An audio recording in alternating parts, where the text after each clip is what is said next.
nous avons presque 100 ans et nous faisons le clairin à partir du sirop de canne. Nous le faisons avec notre cœur, nous le faisons avec, je dirais, avec toute notre fierté. Nous voulons que cette boisson soit reconnue à travers le monde pour ce qu'elle est.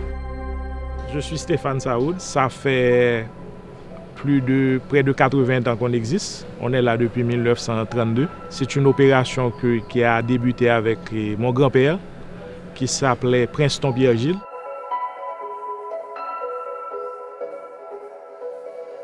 À l'année 1932, il a décidé de mettre sur pied une petite distillerie. Il était chaudonnier de métier et à un certain moment donné, il a décidé de construire sa propre distillerie.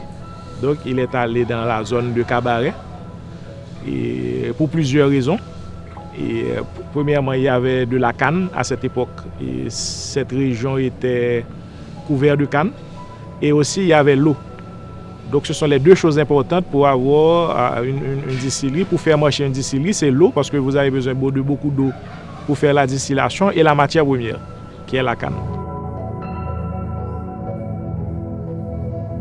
J'ai décidé de reprendre la distillerie avec les employés d'alors qui étaient là, avec les mêmes équipements.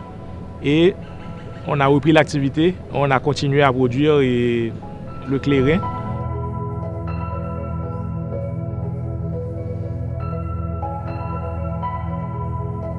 Nous utilisons la canne qui est fraîchement coupée, qui provient de nos champs. Nous achetons aussi de la canne entre les mains de plusieurs autres planteurs de la zone. Une fois amenée à l'usine, la canne est broyée dans nos moulins. C'est un moulin qui date de 1950.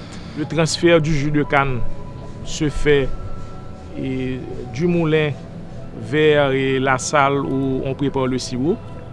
C'est une salle de chauffage où la chaudière est chauffée à nu avec la bagasse.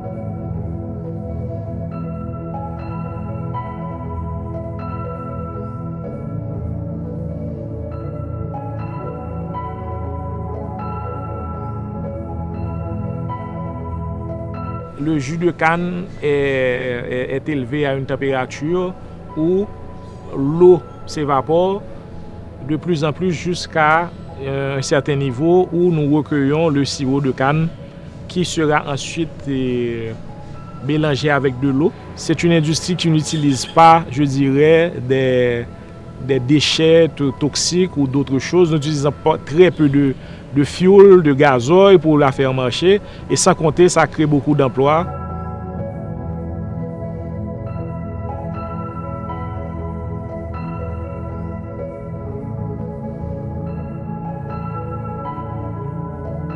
Ce sont des gens qui sont très modestes, mais quand même, nous avons traversé beaucoup de temps. Nous avons presque traversé un centenaire avec cette distillerie-là et nous ne voyons pas pourquoi on ne peut pas durer 200 ans ou beaucoup plus d'années que nous sommes ici là.